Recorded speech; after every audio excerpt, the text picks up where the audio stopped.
guys, Meredith Gorman here, and are you still not subscribed to Matt's channel? Well, if you're not, hit the subscribe button because he's giving out free picks each and every week. Hope you have a good rest of your day. We are back, UFC Vegas 118, back at the Apex for Bilal Muhammad versus Bonfim. Pretty good main event. It's actually one of the better fight night Apex cards that I've seen in a while. Some good fights on the main card and a couple other trickled in the prelims. We'll talk those fights, provide picks, leans, price talks, value, and more. Link.me/system capping for client opportunities. Got records over there, updated records I do weekly, client comments, resume, and more. Support the system while you profit long-term and learn how to beat the sports books long-term. Currently handicapping the UFC PGA Weekly. World Cup futures will be out this weekend. Package is now available at the website. It's a guaranteed profit package or refund. It's a no-brainer, guys. Jump on board for that. It's a low cost as well. NHL and NBA playoffs have been profitable.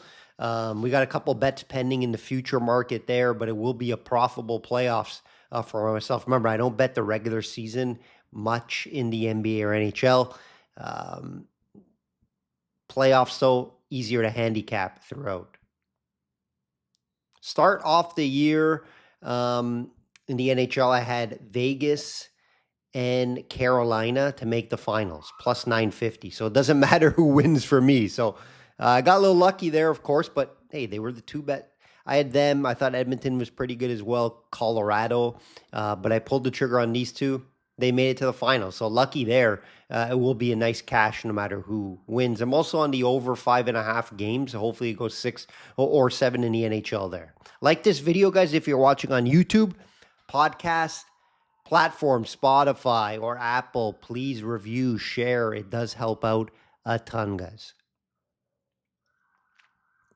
Let's get into it. Let's get into UFC China Recap. Song gets it done. I expected him to get it done. Obviously, a big price if you improved it by finish, which I was leaning. I did actually bet the finish.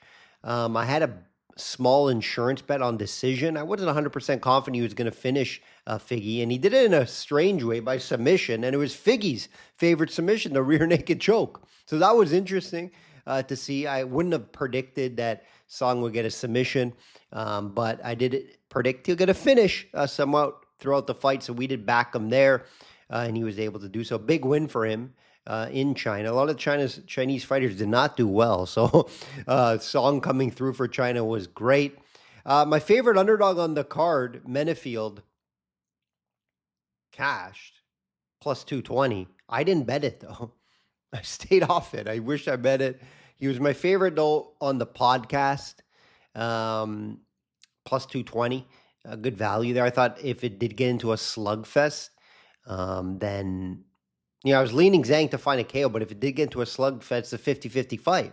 And that's what it was. It was a bar fight. Who's going to land the bigger shots first? Menfield caught him. So when you see that, there's value at that price at plus 220, right? When it's going to be that type of fight. And that's what it was. So Menfield was able to catch Zhang with a big shot. Not a good night overall for Chinese fighters. Most of them lost. So not a great card, especially when you go all the way over there. You expect some of the guys to have time zone advantages and advantages in that department, but that did not play out. So when you're handicapping, you can't always just say, oh, he's from China, he's going to win. No, that's not something you use. It's not something I use at all. Now, I'll look at it slightly if, there's a U.S. fighter coming over to China. He hasn't traveled much. This is his first time overseas. Yes, it should favor that fighter, right, in some aspect. But there's also 4 or 5 other things you got to look at, and not just that. So it depends from fighter to fighter. You can't ever really handicap it as a lone reason. I actually liked the early start time at 7 a.m. Woke up, watched the main card. I liked it because then I had my whole day in front of me, right? Because these 8 o'clock cards, main card, 5 o'clock, 6 o'clock, when they start, your night's pretty much over. My friends, family know what I do Saturday nights. It's watch the UFC, handicap the UFC. So Yeah, I don't mind early cards. You have the whole day in front of you, especially on the weekend, especially summertime around the corner now. But hey, it's the life I chose. Let's get into it. Let's get into this card, guys. Pretty good card, like I mentioned. Excited to talk some of these fights. A couple of fights I think are fairly clear cut. Who should win? Main event, though, I wouldn't say it's as clear cut. Even though we are leaning one way, we'll go over that here. Interesting fight here. Bonfim getting the big step up in competition, right? Wins over Chaos Tom Williams, Stephen Thompson, close split in that fight. Recent win was nice. He got a finish actually over Randy Brown. But Randy Brown, we've seen he's at best a mid-level guy in this division. All right, so you could argue his best win is Stephen Thompson, but that's Stephen Thompson at the end of his career. And it was a close split decision. So his best win was Randy Brown, especially how he won the fight. But this is a big step up in resume to Belal, right? Belal now, yes, 37, which does concern me a little bit. He's not in his best prime right now. He's not getting any better. But when he stepped up in competition, it showed that he just wasn't that guy, right? He lost to Ian Gary last time out, Jack Maddalena previous to that. The best guys in this division, Belal's not beating at this time. His path in this fight is to wrestle, in my eyes. Bonfim has been taken down multiple times in fights. Bonfim does have a striking advantage here. Similar volume, both in the mid fours, so I don't really see a guy clearly throwing more and winning the fight that way. Belal will have a cardio advantage here. So if he could get this to 3, 4, and 5, this is big advantage for Belal. We've seen Bonfim struggle with cardio in second, third rounds in fights, guys. You know, Bonfim will be very dangerous early in this fight, round 1, 2. But if he doesn't finish Belal, I think Belal just wins this fight down the stretch. That's where I can see him winning this fight. Mixing in the wrestling, holding Bonfim down. Now, if Belal doesn't have success with the wrestling, you're going to be a little worried holding that ticket. Because we know Belal on the feet's not great. He improved his boxing over the years, but he's not a pure striker. He's an MMA fighter. He needs to mix it up to have success to win fights. He has shown good durability. So, you know, me saying, oh, Bonfim's going to come in there and knock him out in round 1 or 2 or finish him around 1, 2, very low odds. Very low odds, guys. So in this fight, I do like the over in rounds. I'm leaning Belal. I have Belal winning this fight 60% of the time. So not confident on it. Probably not enough for me to bet it. But for podcast purposes, Belal will be the play. I think he can mix in the wrestling. I think he has the experience. One thing I have to mention here, he just had a kid. It's going to light a fire under most people's asses. Right? I've seen it time and time again. Someone just has a kid, they come out great performance the next time out. So that's the only way I can look here if I were to bet. It would be Belal. It's tough to call an outcome because if Bonfim does struggle down the stretch, you know, Belal could finish the fight, especially if Bonfim gasses, which is possible if this fight goes later. So Belal's going to have to handle the pressure early from Bonfim. He's going to have to tire out Bonfim to win this fight by making an MMA fight. And that's how I think he wins this fight. Very doable for Belal. Again, questions with his age. How much does he have left? Bonfim's a lot younger. It's just Bonfim hasn't beat a caliber guy like Belal. Now, Belal, has he stepped down from being a top caliber guy? That's a big question here. That's why I don't love it. That's why I'm putting at Belal at 60% chances of him winning this fight. Enough for some people to bet. If you do bet, I would have a smaller unit. I'm not super confident on it. But a good fight. Want to see what Bonfim really has. This is a big step up for him. Let's see if he can pass the test. Brandon Allen minus 210 versus Shabazian. This is a good fight too, but I think the line's right here. I would have Allen 2-1 as well. Edmund gets a big fight. This is a big fight for him. Big step up also in competition, guys. Lower level guys he's beating. Boudica, Petrovsky, Munez. He has improved the last 2.5 years, 2 years. Remember, he had that loss to Gerald Meerschaert. That was ugly. That was ugly. That was not good. And then after that, went back to the drawing board, started winning some fights. You can take down Edmund. That's one of his weaknesses at 66%. That's where I see Allen winning this fight. We know how good Allen wrestling is. Submission game is there as well. I know Edmund does have a good submission game. But I could just see Allen winning this on the feet. He can definitely hang with Edmund. Edmund does have some power, especially in that first, second round. Allen's going to have to be careful with that power on the feet. But I expect Allen to be able to make this MMA fight. If he just goes in there and tries to bang with Edmund, that's not going to be the smart path in my eyes.